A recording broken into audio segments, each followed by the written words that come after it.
اگر خدا نخواستہ ان بچوں کی تربیت سے ہم نے غفلت برتی تو آئندہ کی نسل بگڑ جائے گی۔ یہ بہت بڑا سرمایہ ہے، قیمتی پونی ہے دوستو۔ ہماری قوم کی اساس اور بنیاد یہی بچے ہیں، انہی پر مستقبل میں قوم کی بنیاد آئی۔ اگر خدا نخواستہ انہیں بگاڑا ہے، آج آپ خبروں میں پڑھتے ہوں گے، سنتے ہوں گے کہ فلاں شخص مرتد ہو گیا، فلاں نوجوان ادھر چلا گیا، یہ ہماری اپنی غفلت کا نتیجہ ہے۔ ہم نے بچے کو انگلش میڈیم میں تعلیم دی، دینی تعلیم دی، یا مثلا دینی تعلیم دی، ان کی صحیح انداز سے تربیت نہیں ہوئی، ہم نے عقائد کی تعلیم نہیں دی۔ بہت سے وہ بچے جنہوں نے بنیادی طور پر دینی تعلیم حاصل نہیں کی، بہت سے دین کی ضروری مسائل میں وہ شک میں مبتلا ہیں۔ ابھی کچھ دنوں پہلے ایک صاحب سے ملاقات ہوئی، بچے سے، کہنے کہ قربانی اس میں تو بڑا بہت ہتیا ہو جاتی ہے، اتنا پیسہ کسی غریب پہ خرچ کر دیا جائے۔ اللہ، انہوں نے اسلام کے فلسفے کو سمجھا نہیں۔ حضور اکرم صلی اللہ علیہ وسلم کے بارے میں قرآن کہتا ہے وَمَا أَرْسَلْنَاكَ إِلَّا رَحْمَةً لِلْعَالَمِينَ، اللہ نے آپ کو جہانوں کی رحمت بنا کے بھیجا۔ آپ نے دست مبارک سے قربانی کی ہے، جس کو قرآن رحمت للعالمین کہہ رہا ہے، وہ ہتیا نہیں کر سکتا۔ نیز قربانی تو واجب ہے، صاحب نصاب کے ذمہ واجب ہے۔ حضور پاک صلی اللہ علیہ وسلم فرماتے ہیں کہ اپنی قربانیوں کو تندرست کیا کرو، قربانی تو مطلوب ہے، ہر بار کے برابر ثواب ہے۔ لِكُلِّ شَعْرَةٍ حَسَنَةٍ، یہ تصور جو آیا ہے کہ ذبح کرنے سے ہتیا ہو جاتی ہے، بہت اتنا پیسہ خرچ کر دیا جائے۔ اچھا یہ بتلائیے، حضرات صحابہ کرام کے ابتدائی دور میں تنگی تھی کہ آج؟ حضور اکرم صلی اللہ علیہ وسلم جب مدینہ طیبہ تشریف لائے ہیں، ابتدائی دور میں اس وقت تنگیاں تھیں کہ آج اتنی تنگیاں ہیں، لیکن اگر کوئی نوجوان دینی معلومات نہیں رکھتا تو اسلام کے واجب، قربانی جیسے واجب سے اس شک میں پڑا ہوا ہے۔ اگر ایک سنت نبوی کے سلسلے میں آدمی شک کر دے تو ایمان چلا جائے گا۔ ہمارا بچہ ہے اور وہ شک کر رہا ہے، اس لیے ضرورت ہے اس بات کی کہ اسلامی تعلیم دلوائی جائے، اور ہر حال میں ہم مکتب کا انتظام کریں، اپنے بچے کو قرآن سب سے پہلے پڑھائیں۔ اگر ہم نے اور تعلیم دی ہے بہت اچھی بات ہے، تعلیم اسلام کسی بھی تعلیم کا مخالف نہیں ہے۔ مسلمان کو ڈاکٹر بھی چاہیے ہیں، انجینئر بھی چاہیے ہیں، ہم کو ہر قسم کے لوگ چاہیے، لیکن سب سے پہلی تعلیم قرآن کی تعلیم ہے۔ اگر ہم نے اس میں غفلت برتی تو ہماری نسلیں آئندہ کے لیے نعوذ باللہ من ذالک ارتداد کی جانب چلی جائیں گی۔ ان کو اگر کوئی ذرہ برابر بہکا دے گا، جیسے مثلا اگر ہمارے بچے کو نہیں معلوم کہ ہمارے آقا صلی اللہ علیہ وسلم رحمت للعالمین بھی ہیں اور خاتم النبیین بھی ہیں، اب کوئی پیغمبر نہیں آئے گا، اب کسی نے بہکا دیا، کہیں کوئی قادیانی مل گیا، ہمارے ضلع سیتاپور میں بھی بعض گاؤں متاثر ہو گئے تھے، ہر گاؤں کے قریب وہاں کچھ لوگ قادیانی، مرزا غلام احمد قادیانی کو نبی ماننے والے بھی تھے۔ اب اگر کسی ایسے شخص سے ملاقات ہو گئی تو نعوذ باللہ، حضور اکرم صلی اللہ علیہ وسلم کو پیغمبر تو مانتا ہے لیکن خاتم النبیین نہیں مانتا، آخری پیغمبر نہیں مانتا، آپ صلی اللہ علیہ وسلم کے بعد سلسلے نبوت کو وہ ختم نہیں مانتا، جاری مانتا ہے، تو ایمان چلا جائے۔ ضروری چیز ہے لیکن نہیں معلوم۔ اگر مان لیجئے کوئی آدمی نماز پڑھتا ہے، روزہ رکھتا ہے، قرآن کی تلاوت کرتا ہے اور یہ بھی عقیدہ رکھتا ہے کہ قرآن بہت اچھا کلام ہے، لیکن یہ عقیدہ رکھتا ہے کہ اللہ کا کلام نہیں ہے، ایمان نہیں رہے گا۔ قرآن مجید اللہ کا کلام ہے، الرحمن علم القرآن، رحمان نے قرآن کو سکھلایا ہے۔ بات تو بالکل ایک اوپن اوپری سی ہے، اوپر اوپر آپ سمجھ سکتے ہیں. لیکن اگر کوئی شخص قرآن کے تعلق سے اگر مثلا حضور اکرم صلی اللہ علیہ وسلم کو اللہ کا پیغمبر جانتا ہے، سچا نبی جانتا ہے، لیکن نعوذ باللہ اللہ کی الوہیت میں، معبودیت میں شریک مانتا ہے، آپ کو حاجت روا مانتا ہے، مشکل کشا مانتا ہے، ایمان چلا جائے گا. کیوں؟ قرآن کریم کہتا ہے کہ مشکل کشا اللہ کی ذات ہے. وَيَمْسَسْكَ اللَّهُ بِضُرٍّ فَلَا كَاشِفَ لَهُ إِلَّا هُوَ. اگر کوئی تکلیف پہنچانا چاہے تو اللہ کے علاوہ کوئی اس کو ہٹانے والا نہیں ہے. وَإِن يُرِدْكَ بِخَيْرٍ فَلَا رَادَّ لِفَضْلِهِ. اور اگر اللہ کوئی خیر سے نوازنا چاہے اور تو اس کو کوئی اس خیر سے روک نہیں سکتا. اللہ جس کو کوئی خیر دینا چاہے، اللہ نے کسی کو اولاد دینے کا فیصلہ نہیں کیا تو کوئی اولاد دینے والا نہیں ہے. قرآن نے بات کہی ہے، قرآن نے بات کہی ہے یخلق ما یشاء. اور اللہ فرماتا ہے یہب لمن یشاء اناثا. اللہ جس کو چاہتا ہے لڑکیاں ہی لڑکیاں دیتا ہے. او یزوجہم ذکرانا و اناثا، یا لڑکا اور لڑکی دونوں دیتا ہے. وَيَجْعَلُ مَن يَشَاءُ عَقِيمًا. اور اللہ جس کو چاہتا ہے بانجھ بنا دیتا ہے، نہ لڑکی نہ لڑکا. اب اگر کوئی کہے ارے ہم نے اللہ سے بہت مانگا، ذرا ہم وہاں بھی، ایمان چلا جائے گا.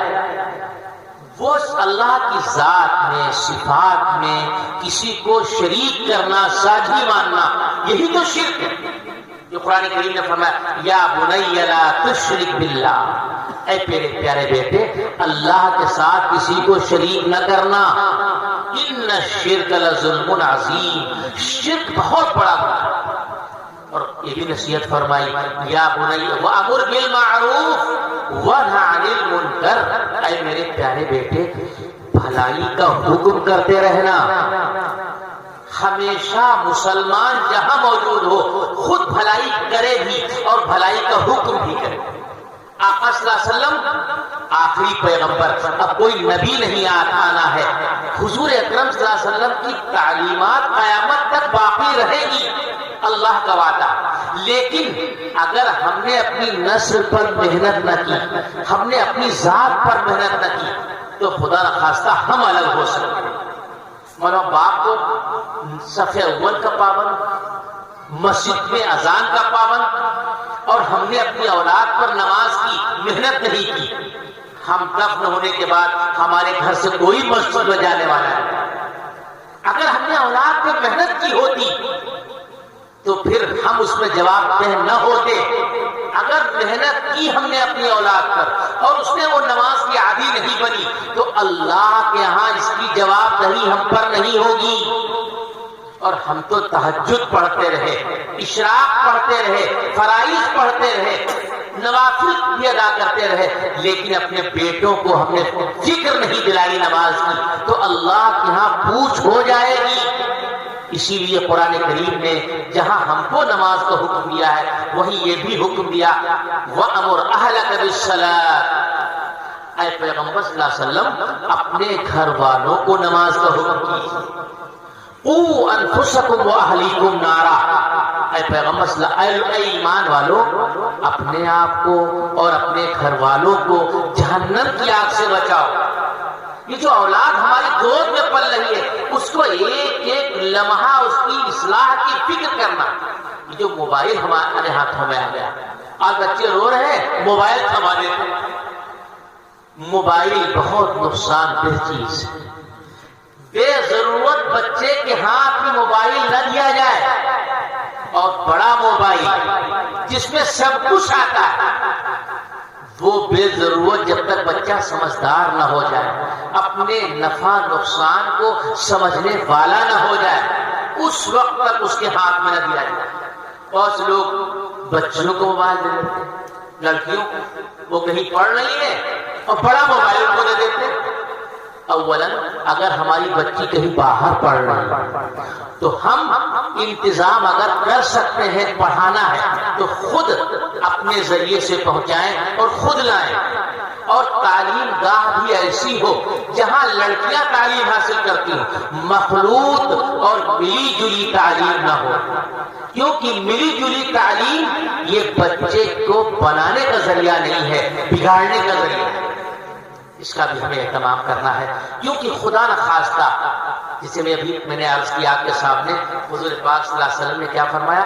دعا سکھلائی، اللہم انی اسألک الصحۃ والعفۃ، اللہ ہم تجھ سے صحت مانگتے ہیں، عفت و پاک دامنی مانگتے ہیں۔ پاک دامنی بہت بڑی نعمت ہے۔ اگر ہمارا خاندان کسی بد کرداری، بد عملی کی وجہ سے نعوذ باللہ غلط خاندان سے منسلک ہو گیا، بغیر نکاح کی کوئی گھر میں آ گیا، اگر کوئی ایسا واقعہ ہو گیا، عفت و پاک دامنی تاثار ہو گئی، تو سب سے بڑی قیمتی دولت عفت و پاک دامنی ہی تو ہے۔ اب آج ہم لوگ اپنا لباس اپنے بچیوں کو پہناتے ہیں جو عفت و پاک دامنی کے خلاف ہے۔ قرآن کریم نے باقاعدہ حضور پاک صلی اللہ علیہ وسلم کو پر جو قرآن نازل کیا گیا، کئی آیات میں حکم دیا گیا کیسا لباس پہنانا ہے۔ یا ایھا نبی قل لبناتک، اے پیغمبر صلی اللہ علیہ وسلم اپنی بیٹیوں سے کہہ دیجیے، ونسائک، اپنی بیویوں سے کہہ دیجیے، ونساء المؤمنین، اور ایمان والی عورتوں سے کہہ دیجیے کیا؟ یدنین علیہن من جلابیبہن، یدنین علیہن من جلابیبہن، اپنے اوپر اپنے لامی چادروں کو ڈال لیا کریں، یعنی گھونگھٹ نکال لیا کریں۔ اس پاکیزہ زمانے میں جو صحابہ کا زمانہ ہے، حضور اقدس صلی اللہ علیہ وسلم کا زمانہ ہے، لیکن قرآن نے حکم دیا۔ آج فاطمہ کی بہن، عائشہ کی بیٹیاں کیا کر رہی ہیں؟ کہیں بھی آپ جائیے، شادی بیاہ میں جائیے، اچھے خاندانوں میں شادی بیاہ میں دیکھیے تو بے پردگی ہو رہی ہے۔ اس لیے لازم ہے کہ ہم عفت و پاک دامنی اور بچوں کی تعلیم و تربیت پہ پورا دھیان دیں۔ یہ انتہائی قیمتی سرمایہ ہے۔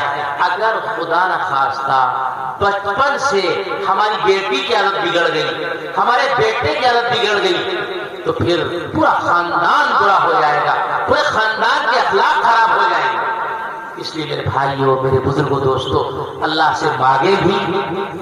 سیدنا حضرت ابراہیم علیہ السلام نے جہاں اور بہت سے دعائیں مانگی تھی، وہاں ایک بھی دعا مانگی تھی، وَجُنُبْنِي وَبَنِيَّ أَن نَّعْبُدَ الْأَصْنَامَ، اے اللہ مجھ کو، میری اولاد کو بتوں کی پرستش سے بچا لیجئے، ہماری اولاد کفر و شرک میں نہ جائے، بدعات میں نہ جائے، ایسا کوئی عمل نہ کرے نعوذ باللہ جو اللہ کو ناراض کرنے والا۔ اگر بالفرض ایسا کوئی عمل ہوا اور ہم نے غفلت کی بچے کی تعلیم و تربیت میں، تو ہم سے مواخذہ ہو جائے۔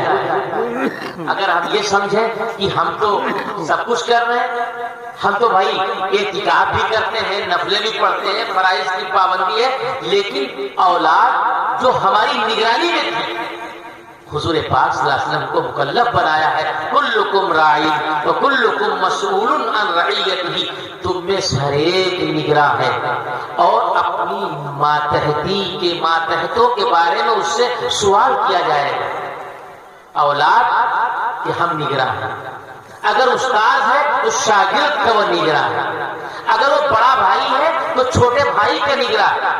غرضے کی ہم میں ہر ایک نگراں ہے، اور جو لوگ اس کے ماتحت ہیں اس کے بارے میں اس سے پوچھا جائے گا۔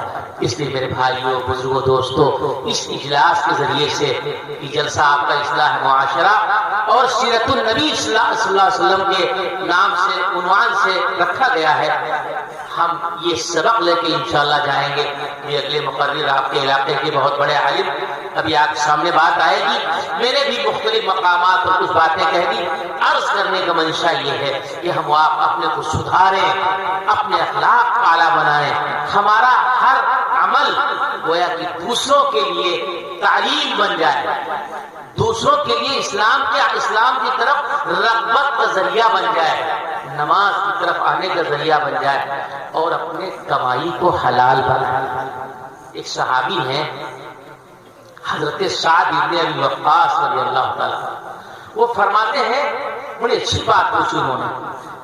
کہنے لگے اے اللہ کے رسول صلی اللہ علیہ وسلم آپ دعا فرما دیجئے کہ میں مستجاب الدعوات ہو جاؤں، جو دعا کروں وہ قبول ہو جائے.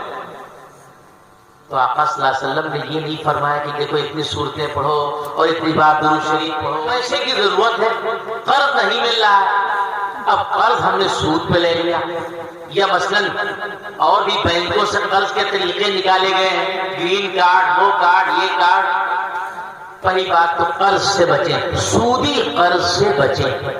اگر بالکل کوئی کام نہیں چل رہا بالکل، تو مقامی علماء مفتیان کرام سے اپنی صورتحال رکھ کر مسئلہ معلوم کریں. ورنہ سودی قرض، سود لینا دینا دونوں حرام ہے، اپنا اور اس میں نقصانات بھی ہیں. جس شخص نے سودی قرض لے لیا وہ ہمارے اوپر ایک مصیبت گھوم رہی ہے. ہم سو رہے ہیں جب بھی سود بڑھ رہا. معلومہ لیا تھا 50,000 اور اگر چند قسطیں ٹوٹ گئی تو معلوم ہوا ہو گیا 1 لاکھ. کوئی اور مصیبت آ گئی 1.5 لاکھ. لیا تھا ہم نے 50,000 اور اگر انتقال ہو گیا تو یہ ورثہ کے ذمے وہ بھی بڑھ رہا ہے. سودی قرض فرمایا کہ سودی قرض چاہے لینا ہو سود چاہے دینا ہو حرام ہے. جن حالات میں جائز ہے سودی قرض، کب ضرورت ہے، کیسی ضرورت ہے، مقامی علماء مفتیان کرام سے پوچھے کہ ہمارے ایسے ایسے حالات ہیں، یہ صورتحال ہے. معلوم ہوا قرض سودی لے لیا اور ٹائلس لگ رہے ہیں، پتھر لگ رہے ہیں، 2 منزل مکان بنایا جا رہا ہے، رکھنے کے لیے ہے نیچے. یہ سودی قرض قطعاً جائز نہیں ہے. اللہ تعالی ہم سبوں کو حسن عمل کی توفیق عطا فرمائے. وآخر دعوانا الحمدللہ رب العالمین. ماشاء اللہ.